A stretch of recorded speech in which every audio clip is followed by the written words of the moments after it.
May mga taong totoong mahal ka. Yung iba naman ay gusto lang makasama ka.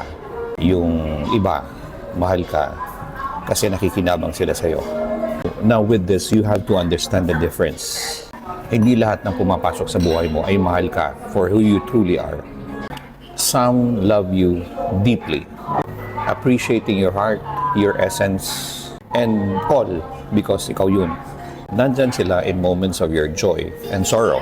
Totoong mahal ka nila, built with connection and care.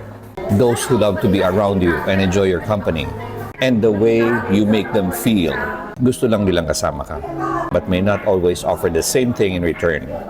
In a way, yung pagmamahal nila sa'yo, mababaw lang.